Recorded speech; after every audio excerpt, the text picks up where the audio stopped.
Hello, everybody. Happy Friday and welcome to Red Wings Daily, presented to you by FanArch. I'm your host, Kirk MckNight, lifelong Red Wings fan and author of The Voices of Hockey Broadcasters Reflect on the Fastest Game on Earth, a book which is available on Audible or Apple Books in this new and updated audio edition. 65 NHL play-by-play broadcasters talking about basically first-hand experiences from the last 60-plus years of the NHL. This is pretty much 2.5 millennia worth of experience. And they're talking about 36 NHL teams. This is a 12-hour audio book. Just there's my little quick plug for it. I'm coming to you from the southwest corner of Washington State, tucked away back here in the Pacific Northwest. Folks, the viewership over the last few shows have been great. I see it in the 2000s. We'll see if yesterday's show can reach over the 2000 mark pretty much throughout the day today. And let's see if this show can get into the 2000, 2500 mark. Thank you all who have been subscribing and who have been tuning in. And also for all the message interaction that's been going on the board. So let's keep that up. I welcome it very much. It's my goal as far as subscribers to beat about 2,000 by opening night, and we've seen the numbers jump up a little bit. We haven't quite gotten to the steamroll phase of the numbers like we did earlier in the summer, but hopefully as we draw closer and closer to opening night, which is about 6 weeks away more or less, maybe a little bit more, against the Rangers, I'm hoping to be at 2,000 by then. So let's start off today's show. Basically, I want to bring up a fan mail comment, two comments by one particular viewer. That's Dennis Martin 3312 talking about Jimmy D. So Jimmy Devalano is retiring soon. Steve will replace him. Now, that's just really brief comment, but I want to talk about that a little bit because looking up Devalano, he's not just factoring in the Red Wings organization. He's 83 years old. Crazy to be doing what he's doing at 83 because basically what is he? He's the senior VP, alternate governor of the Wings, but he's also the VP of the Tigers. So all that talk I was talking about with GMs, I feel that I stand by that. I don't think that a VP or alternate governor or whatever I don't think those kinds of roles are nearly as demanding on a day-to-day basis and nearly as hands-on as a GM. But he, at 83 years old, that's 22 years older than Yzerman. And he's also part owner and governor of the Saginaw Spirit. This guy at 83 is doing a lot more than, basically that most people do 18 years younger when they're retiring. Okay, so he is long past retirement age and he's still holding 3 jobs, it looks like. So I guess what I want to say about that, though, is if Stevie Y takes over and becomes the senior VP, alternate governor, or whatever role outside of VP or senior VP at the Red Wings, maybe I should welcome that. Maybe we should all welcome that. I talked about in yesterday's show how he is a proven GM as far as, over in Tampa Bay. But if he can stay with the Red Wings, be a Red Wings lifer kind of thing, as far as on his way out to official retirement, if he ends up with a job like that till the age of 83, I don't know, maybe that seems okay, right? I would be okay with that. It would be less having to worry about him on other player boards and team boards across the league, seeing him. If he were to do a repeat of Tampa Bay, I wouldn't mind him doing a repeat of here somewhere else. That's fine. That benefits us because that's one less rung to have to jump, right? But if he were to do a repeat performance of how he did in Tampa Bay, that might cause problems for us in our own division. Another thing that Dennis Martin said was Steve stepped down right after the Philly $18 million offer sheet crap. He just can't stomach paying that money to anyone. Old school. Well, I think you can still be a GM and still be able to tell your owner, hang on a sec, or still be able to be averse to, what I really want to say is you can be a GM and still be averse to whatever is going on money-wise, okay? You're not the one signing the checks. So if your owner's spending $18 million as a general manager, maybe you welcome it, maybe you don't. But I don't necessarily think that Stevie Yzerman would step down just because elsewhere people are paying 18 million, 18.6 AAV or whatever, to players like Carlson over in Philadelphia and to, Macklin Celebrini in San Jose. Clearly that's not the case in Detroit. So I don't think him stepping down in Detroit has anything to do with players getting 18 million elsewhere. So I kind of disagree with that sentiment right there, Dennis Martin, because it's like I said, it's up to the owner who wants to spend the amount of money. It's like I said, the GM is the one that's going to be, shopping and getting the groceries and everything like that. But I think that we go even further up the line right now and say the owner is the one who gives the seed money or the debit card to the person who's going to go shop for the groceries, right? So when he says, by all means do it, then he's going to do it. So I don't think that any $18 million offer elsewhere is any deterrent to somebody like Steve Yzerman. He just obviously won't be dealing with those kinds of things with an owner that's not spending $18 million. Our biggest contract is Larkin, right? At like 8.75. We don't have anybody making more than that, do we? Unless some of these newer contracts went pretty high. I'm not sure what Benny's was, but I doubt that Benny's the highest paid player on the Red Wings. Moving along, talking about different prospects, talking about defensive prospects if we're talking about Benny, but Benny's not prospect. He's already up here at the level. So talking about some of our other prospects, I decided to go over to the defensive side of it, and we got Anjo. That's Anton Johansson. So we already got Albert Johansson, but now we have Anton Johansson. He's 22 years old. He's a Swede. He was drafted in the 4th round in 2022. He's 6'4", so he's got the size. The question is, does he have the skating ability? So he's been tested the last couple of seasons in Grand Rapids, not really playing that much. He got to see playoff action for both of those seasons. 5 points in 11 games and 6 points in 8 games, respectively, during the regular season. And the 2 overall basically playoff appearances, 11 games worth, had 2 points altogether. Not necessarily scoring, really, not really necessarily scorer, but that's okay. With a defenseman, I think there's a different presence we want to look at. And I think that if he can do the blocks, if he can do the hits whenever needs be, and honestly keep the puck out from deep in our zone, those are the things we're looking at. Whether or not he scores or not, we have a sider, we have somebody who scores. Falk scores also. We have 2 scoring defensemen. We have Eds who's effective as well, but not necessarily a scorer that Sider is. But that's the thing. Like, we're not necessarily looking for somebody to rack up 70 points as a defenseman. It's just not happening. Sider is close up there in those points, but we're not looking for 2 players that do that. I mean, it just, unless we're looking to spend the money on the Quinn Hugheses out there or somebody like that, but we're not. Or Cal McCarr. That's one of those anomalies. Like Cal McCarr, probably 100-point plus season in and out, because he factors in on the scoring, both on the assist side and on the scoring side as far as being the goal scorer. So looking at somebody like Anton Johansson, we're not going to be expecting the offense out of him, but what can we expect? Can we use that size? He's still 22 years old, so he's not that old. We've been talking about the 28-year-olds, 32, 33-year-olds who, in the comment section, people mentioned, yeah, they're lifers for the Griffins. That's true. I am fine with that. I'm okay with that. But we have a 22-year-old who's still at kind of that ripe age range where we can really, pull the trigger on him and get him up to the NHL level, and probably even take out the other Johansson in the process. Go from Aljo to Anjo, honestly, on our defensive line. Looking at some of the other ones, he could even replace J-Doc, So I just sit there and look at some of our defensive players and think, this guy maybe be able to get enough experience, and let's keep him up at that level. So by the time he's 24, 26, he's already got 3 NHL years under his belt, playing with these guys, playing on the 4th line. That's what or not the 4th line, sorry, there's a defensive. So let's say like a number 6 defender. Could we use him as that? That's a possibility. I like just looking at this as a possibility, considering the fact that we don't have a very solid 5th or 6th, right? I think we're okay 1 through 4. We're really good 1 and 2. 3 and 4, we're just kind of like okay. 5 and 6 definitely need work. So that's what we're looking for. We're looking to shore up. Obviously, we were very spoiled. Let's think about back in the days where we were winning 4 Stanley Cups. Very spoiled with a lot of the D-men that were out there. And they were a solid core that stuck around. You have, to me, the greatest defenseman in the history of the league with Lidstrom, even better than Bobby Orr. Bobby Orr played defense and probably a better overall player. But as far as just strictly to defense, I think a lot of people would argue the way I do that he was not as good defensively as Lidstrom, right? Okay, much as the presence or anything like that.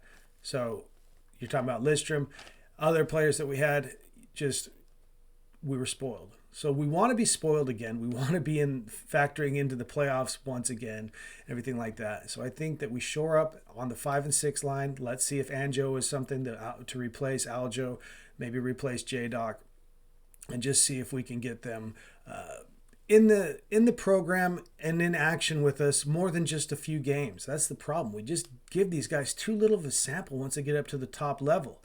Let them try. Let them stew a little bit. We have these other players on contract. They can handle a few extra games in the Griffins if they're pushed down to there. And, if we basically do that to them, they can handle a few extra games. They're grown-ups, right? They're still getting paid, right? They're still getting paid the money that's on their contract. So if these defenders, we need an extra few games from at the top level to see if they can play with the big boys and stick around, that's fine. I feel do that. If it's clearly not working with the other guys that we sent down in order to bring these other guys up, that's why we sent them down. That's why we make those decisions. So let's see if we can have a little bit more of that coming up in this next season. Moving outside of Detroit for just a moment. We'll return to them in just a second. But we're going over to the Kings. I've been doing a team every day. Looking at the Kings and what they've done. Anze Kopitar. This is the big thing. Retirement of Anze Kopitar, 2-time Stanley Cup champion. Pretty much just the points phenom, and always, for the most part of his career, was always the top scoring center.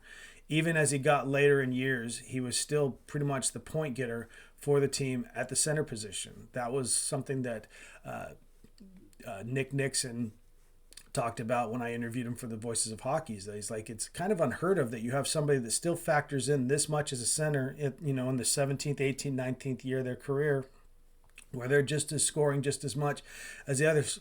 I know that Ovechkin's not a center. Same situation. How is Ovechkin still the top goal scorer on the team? As years go by, he's still thrown in the 40 goals and at 40 years old, right? So I think that's kind of what Kopitar was to the Kings. So it is life after Anze Kopitar for the Kings, and they made it to the playoffs last year. Pretty much, I think they were the 8th seed because they had to take on Colorado. They hung with them, I know that they got swept, but they were not blowout wins, okay? It was not like Carolina versus Ottawa. Well, Carolina-Ottawa, there was an overtime game or so there. But, yeah, there were still competitive games, even though both 1/8s in this last postseason, even both, 1/8 matchups ended up in sweeps. They were still a little closer than some of the other matchups that were happening. So the Kings, obviously, right now, the way they are, I think they have to worry about being leapfrogged by San Jose. And so if they're going to stay at that 4 spot, they probably need to outlast the Ducks this year. And the Ducks may falter a little bit, having lost Trouba, but they also have a lot more youth on them. The Kings have a lot of older players. There's been a lot of older player signings.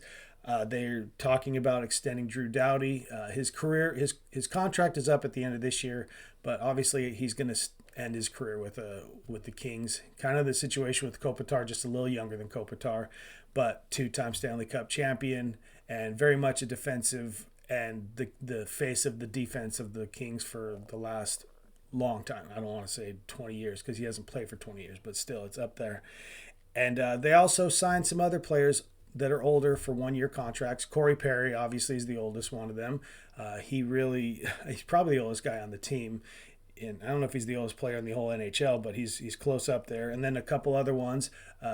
What's Zuccarello? They signed him for a year. And they signed a 2-year contract to Eric Haula, which not necessarily as old as Zuccarello or Doughty or Corey Perry, but he's kind of up there and getting up there in age as well.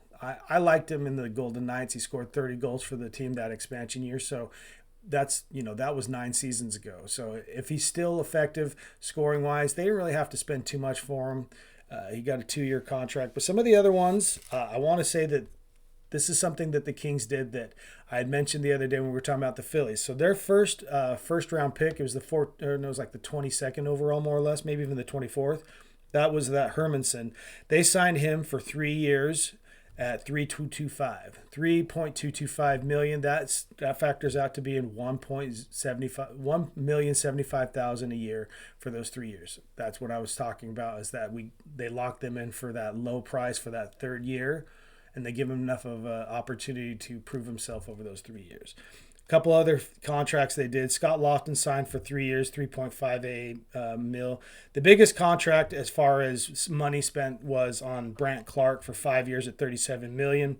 So other contracts, basically 1 year, maybe 2 years on there, are Jansen, Chromiak, Pinelli, Perunovic, Pedersen, Janik, and Eric Gustafson. So that's really the question that's going to be on people's minds over there in Los Angeles, is how they're going to be able to. I know that the Pacific Division was an awful division last year, but it did have the representative for the Western Conference in the Stanley Cup Final. So maybe we stop looking at everything that people did in the regular season, but regular season wise, when you compare the Pacific with the East, there are 2 or 3 teams, including the Red Wings, who had more points than players, and then qualifying teams in the Pacific Division that made the playoffs and that they did not, and that obviously is something that causes a little bit of frustration, makes people sit there and say, well, we just need to have one league, no conferences, and just have the 16 best teams show up. I don't know how that would be received. We'd obviously have to retool the schedule to basically give more chances to the West, where we have 3 games apiece for teams that there's 2 games. So I mean that's obviously speculation, and I don't think anything like that's ever really going to happen. But obviously you get a situation where you're thinking, man, we could have made the playoffs if we played for the Pacific Division or if we were in the Western Conference. So the Kings obviously are looking to be still competitive in that division. There were 4 teams each. It wasn't the same as it was over in the East. There was 4 teams each from the divisions who made the playoffs in the Western Conference, as opposed to 3 and 5 over in the Eastern. So the Kings obviously know that they have to deal with the Knights, they have to deal with the Oilers, and now they probably have to really worry about the Sharks. The Sharks could be easily jumping any one of those teams, any one of those 4 other teams, the Ducks as well. The Ducks are in trouble, possibly of being leapfrogged, like I already mentioned. But if the Kings are going to return back to the playoffs again this year, it's going to take, I think it's going to take some crafty young players, really. They do have a lot of old players, but they need to see what they can do with their young players. They had 11 picks in the draft. Just last thing to mention, they had 11 picks, and they went with 6 forwards, 4 defensemen, and a goalie. So plenty of youth on there to go with all those small contracts for those later age players. We'll just have to see what happens. But obviously we only play them twice. Hopefully we can get a win out of one of those games, whether it be at home or on the road. I think it was a flip, because I think that we lost to them at LCA, but we beat them over there at Crypto.com Arena. Closing out the show for the day, for the week, I just wanted to basically talk about our roster top to bottom real quick, folks, from the goaltenders on down to the forwards, and a couple of them we have maybe possible injuries still going, but hopefully we'll be healthy by opening night. Goaltenders, John Gibson and Daniel Tarasov, right? We picked Tarasov over the offseason. Will he be somebody that factors in? Are we going to ride Gibby as long as we can?